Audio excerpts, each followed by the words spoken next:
Good morning, everybody. 9 a.m., 62 degrees. Joining Patrick up on the roof now where it's cloudy. Yeah, not a surprise. No. Not a surprise. Hey, you talked yesterday about some possible sprinkles overnight. Did we get those? Well, did I sleep through them? No.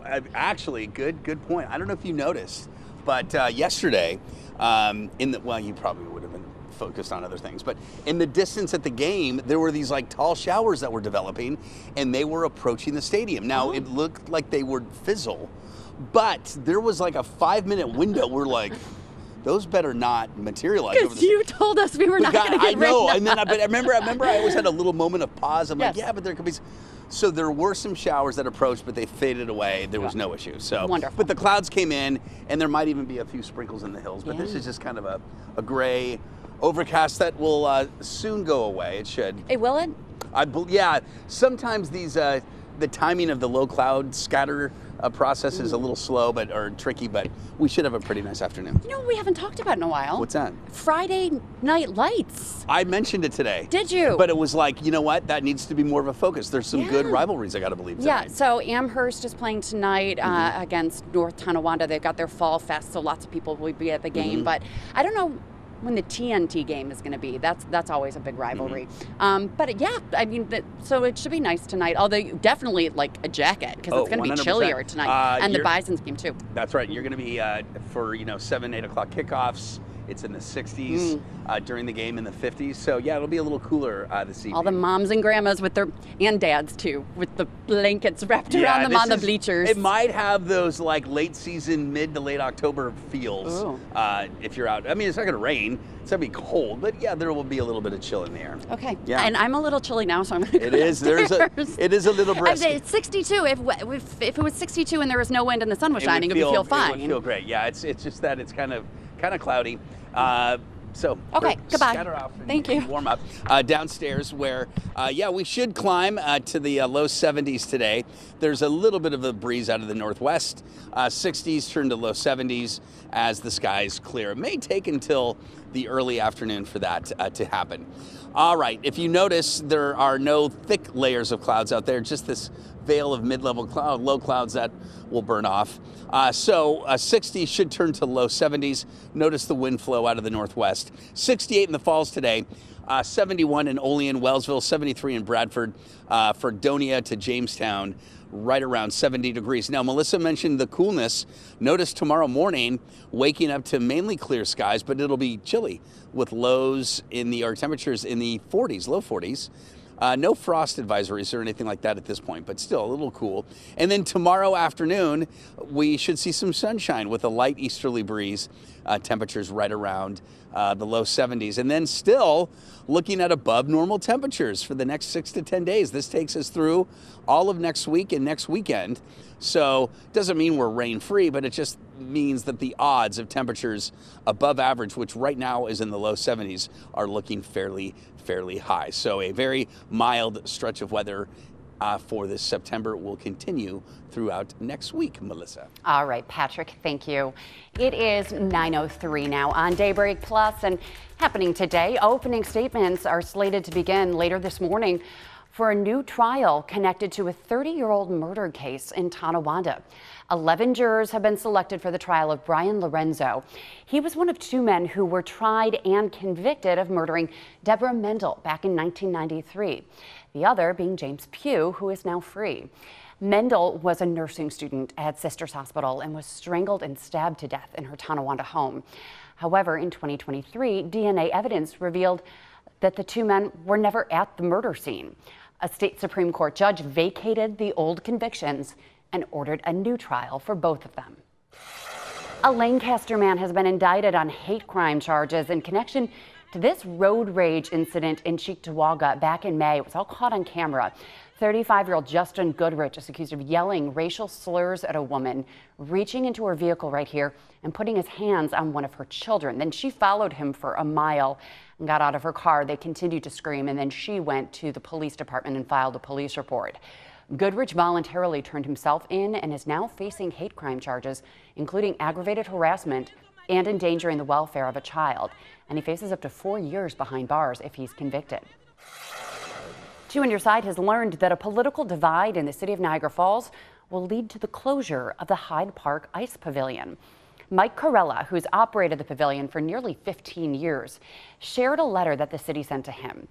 Corella had put a bid in to continue operations at the pavilion, but was denied. And then Mayor Ristino, his administration, had a deal in place to have a company called Legacy Hospitality and Entertainment Group take over the facility. But earlier this week, the city council voted to reject that proposal. So without a contract or permits for the current operator, the city said it is closing the pavilion at the end of this month. There are new questions about transparency surrounding Erie County Sheriff's Narcotics Chief DJ Granville, who pleaded guilty last month to reckless driving and leaving the scene of an accident. Sheriff John Garcia called Granville an exemplary employee with no previous history of discipline. But when Two on Your Side filed a Freedom of Information request for his disciplinary records, the DA's office denied it, even though courts have ruled that those records are public.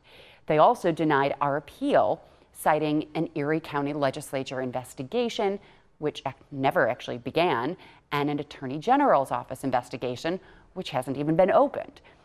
An open government advocate says the DA's reasons for denying our request don't hold up. My understanding of the Freedom of Information law is what you were asking for should have been provided to you.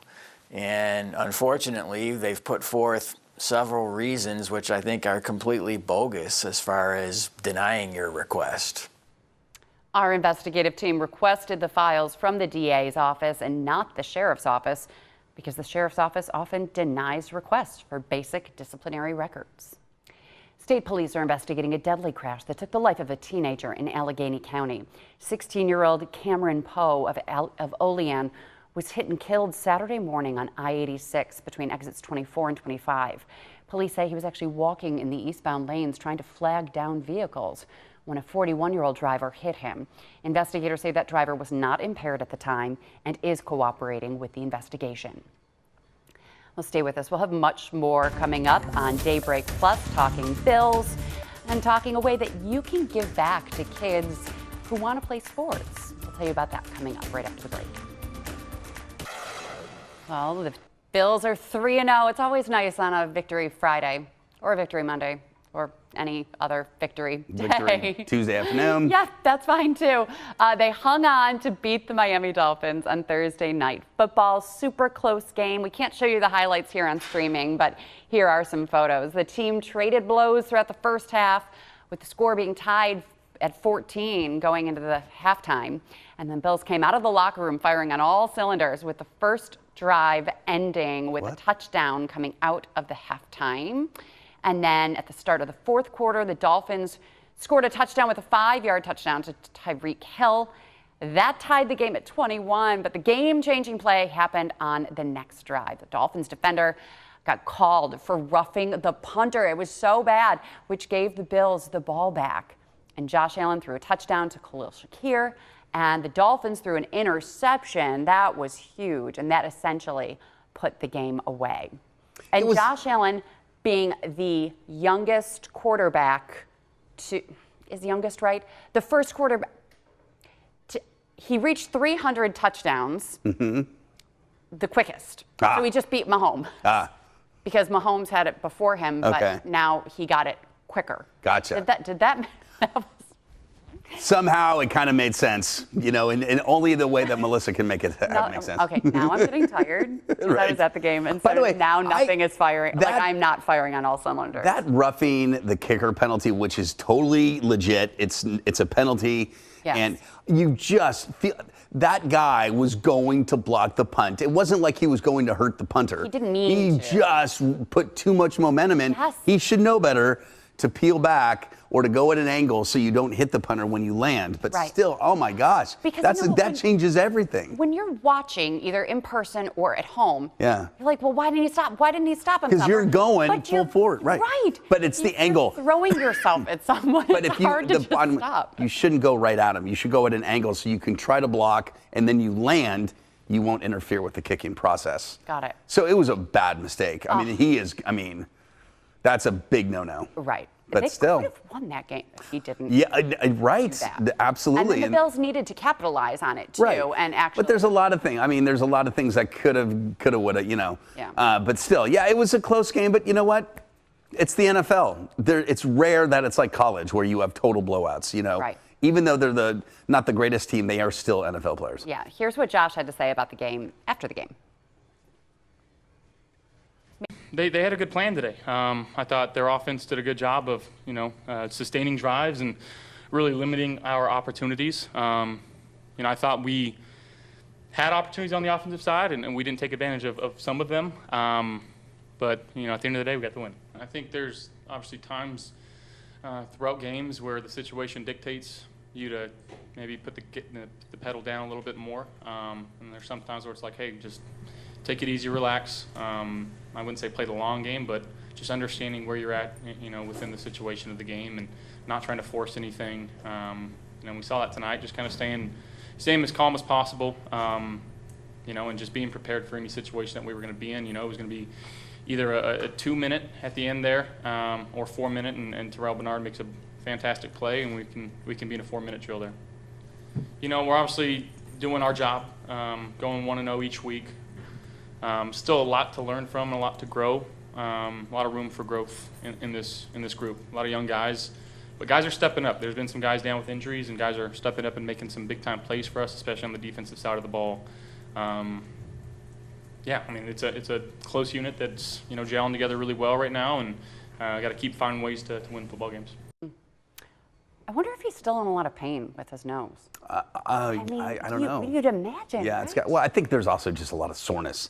But he never really, he got sacked once. He didn't take too many hits. Yeah. It was fun kind of watching the broadcast last night, and Al Michaels is the main play-by-play with Kirk Herbstreit, and he's 82 or 83, so he's had a tremendous legacy. But they went back a little bit and looked at his career, and they're like, let's go back to one of Al Michaels' famous Bill game calls, and it was the Super Bowl where it was the wide right Super Bowl. He's making the call. Oh. This was 30 years ago. 30 years ago. But it's incredible to see how many games he's been a part of in that voice. Wow. With Dan Dierdorf and all of those iconic play-by-play callers. Yeah. But I kind of really enjoyed hearing his call last night. And since I was at the game, I didn't get to hear it. And Yeah. That's hard for me too. I love the atmosphere of going to a Bills game, but I also I want to be one of those people with the headphones on, so I'm hearing the play calling as it's happening too. Totally. I get those people now. Right. The Bills have really been resilient all season long, especially the Ravens game, and then this one too. It's a trait that head coach Sean McDermott is proud of, and he highlighted it during his post-game press conference. Good to get a win. Never easy. That was a heck of a game. High-level competition. Dolphins played a real good game, and our guys made a couple more plays. And I thought the grit, the mental toughness of our football team was on display throughout the game, in particular in the fourth quarter there. Deion getting his hands up, Deion Walker, and TB making that play, and then being able to seal the game. Good to see in a 4-minute offense there, get the yards we needed to put the game away with Matt and Reed and Cam going out there. That's a key situation to be able to put it away right there. And the crowd was phenomenal, as it always is. Great to play at home in front of our fans. They're unique, and we love them. Couple firsts. So we've got Jimbo tying the franchise record for consecutive rushing touchdowns. Jackson Hall's in his first NFL touchdown. Great to see the smile on his face. And I already mentioned TB and Matt with the kick there. So a lot to work on. Kind of hit a little bit of a gap there in terms of scoring. Thought we were off to a great start, and then we shot ourselves in the foot a little bit there with the third or fourth drive, and should have come. I thought it should have been 17-7 at the minimum. We missed the field goal, and they went down and scored. So 14-14 and a half, but our guys didn't blink. They were resilient. Coaches did a great job on all three phases and continued to adjust and make the adjustments we had to make. That's my first time hearing that. There's so much to unpack right now. Right. It's speaking of the field goal that he did highlight the miss. Something was off. It was like it wasn't like a. Oh, your mic is not on. Is it not? It was like, it was a bad kick. Yeah. He wasn't aimed right. Like something were the was laces not right? I don't know. Did anyone go into it? I mean, was it? No, it was. wasn't tipped Well, they or went anything, right to commercial break. I mean, there wasn't anything left to say. But then he was fine at the end. Well, yeah, and you also felt bad for him because it's like, did the vibes with him just change, right? No, but then he came back. He was resilient. Yeah. But it was a real bad miss. So something, maybe it was the hold. I don't know. It's just. Right. I hope he shakes that one off. Right. Don't you love how he calls James Cook Jimbo? They all do. That's his They nickname. all do, Yeah, right? We Jimbo. heard that on Hard Knocks. So does Bean. Brandon Bean calls him that. Yeah. James Cook. Yeah. Just Jimbo. And what was it? Oh, and Hawes. This kid. He's a hard guy not to love. His interviews. He looks so terrific. He looks so happy. I can't believe I'm here, and they throw me the ball, and I get to score. I mean, it's really cute. And as we're getting older, as I'm getting older, I'm realizing this kid was born in 2000, and I could be his mother, and he's just the cutest little thing. It was awesome, and you know that Josh Allen probably loves that because it reminds him of himself, you know. But he was great. One more thing on social media, and then we'll go to something else too that's on social. Prater was at Dave and Adam's Card World buying a Josh Allen card. Right. I love maybe this for guy his kids. so like, much. Dad, I know you're playing in Buffalo, but can you hook me up with some? I probably won't be here that long. Like, hook me up with some Josh Allen stuff. Yeah, that's cool. Okay. Speaking of Josh Allen, he was with Ryan Fitzpatrick on the post game on Amazon Prime. Also with Deion Dawkins. And you know what the crowd was asking Fitz to do? As soon as they started talking and doing the post-game interview, the crowd started chanting, take it off, take it off. And Fitzpatrick wouldn't do it at first. What? And so Josh actually started unbuttoning his shirt, and then Dawkins took his off, and then 12 seconds later, Ryan Fitzpatrick did, take it off. So that was fun. And Deion Dawkins, you just love that guy. He's got a lot of character. He does, and it's there was a nice little bit with him traveling to the game. Who was it that interviewed him? But there was a little bit in the pregame talk about how he drives to the stadium and what it's like for him. And so you got a little bit more of the inside of Deion Dawkins if you were watching the broadcast. It was pretty cool. Nice. All right, we will have a lot more coming up right after the break. Stick around. Welcome back. It's 9:21 now on Daybreak, and we're celebrating a soccer team in Western New York, not just for what they're doing on the field, but for what they're doing off the field to make sure that other kids get an opportunity, not just to play soccer, but lots of other sports. And Natalie's bringing us the story this morning. I just love this because you've got kids who have played sports. Elliot has played so many sports. We know how expensive it can be to buy equipment year after year as they're outgrowing everything. And some families just can't afford to do that, and they want to give their kids those opportunities to play. And that's where these kids in Lancaster come in. Yeah, they're raising money, and they're also having people come and donate gently used or brand new sports equipment, any type of sports equipment, and they're donating it to level the playing field in Western New York. And so that is an organization that gets these two kids who need it. They need a new lacrosse stick. They need a pair of soccer cleats because they want to try out sports. So they invited me to practice on Wednesday, and I went and played some soccer, kicked the ball around with them a little bit, and they were telling me all about it. So go ahead and take a look. While winning games on the field is definitely a priority for the Lancaster boys varsity soccer team, this Saturday they're hanging up their cleats and working on something a little bit different. We're collecting used and newer used sports equipment to try and give back to the community and provide for any kids that maybe can't afford that equipment. The donations are going to Leveling the Playing Field, an organization that aims for all kids to have the opportunity to play a sport. Something that brothers Dominic and Andrew Cinelli say is important to them. Sports brought me so much joy growing up. Can't imagine my life without it, to be honest. And I would hate for a kid to, not be able to experience that just because they don't have the money. Dominic led a drive for the same organization his freshman year, raising over $11,000 worth of sports equipment. This year, his little brother Andrew wanted to help out, and once the team caught wind of the idea, it became a group effort. Their coach couldn't be happier about it. When the boys reached out to me, I was ecstatic that they just took the initiative themselves. That's part of the sport, right? I mean, besides, you try to win every game, we try to do everything possible to win, but being good people, that's more important. So what's it like to donate right back to the Western New York community? This community has been so welcoming to everyone, and you know, I've had a great time growing up here playing sports, so it really means a lot that I can give back to, you know, the people that helped me be where I am today.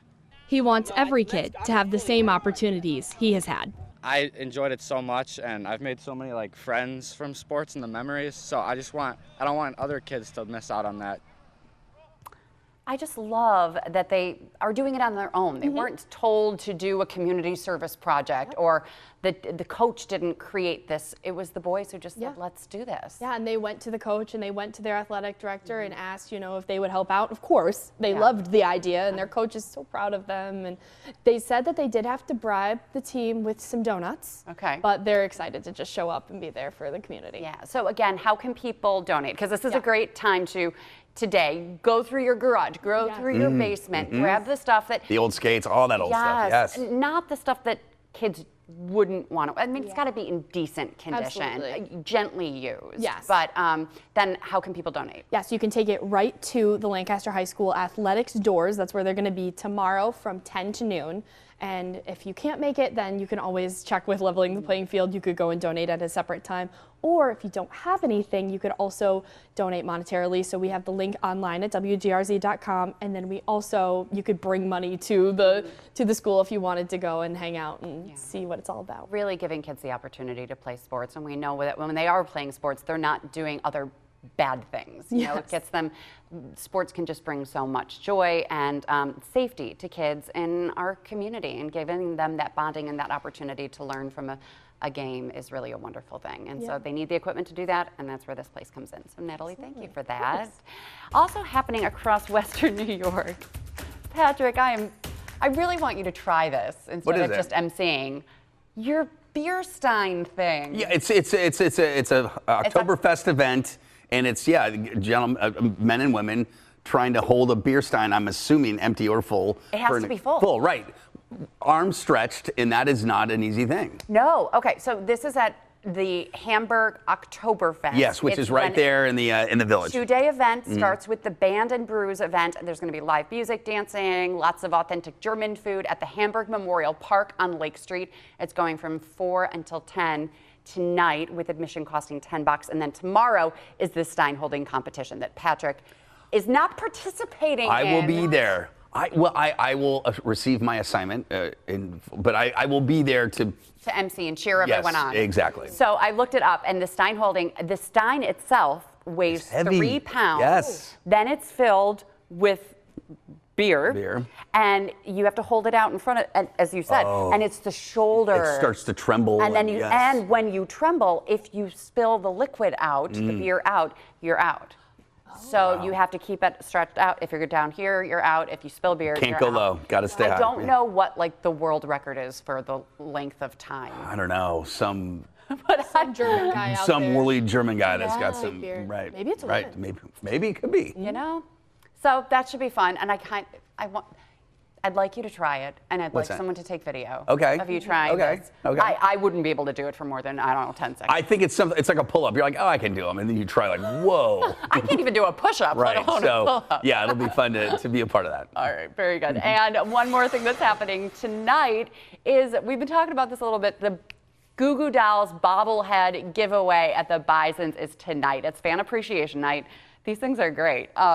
And so, yes, Swan Street Gate is the gate you have to go in. I wanted to get one of the snow globes on their Christmas in July, and I went to the wrong gate and never ended up getting one. So anyway, go to the Swan Street Gate. The gates open at 5 tonight. First pitch is 6:05. This is also one of the, this is the last Friday night bash. The words are not coming. No, Perhaps I should just read the prompter, though. And so the fireworks are tonight after the game. It should be lovely. However, it will be chilly. It'll be cool. Not cold, but it'll be a little on the cool side. Okay. Yeah. And then we just found out who is going to be hosting the new season of Saturday Night Live, and that's season 51. It debuts on October 4th.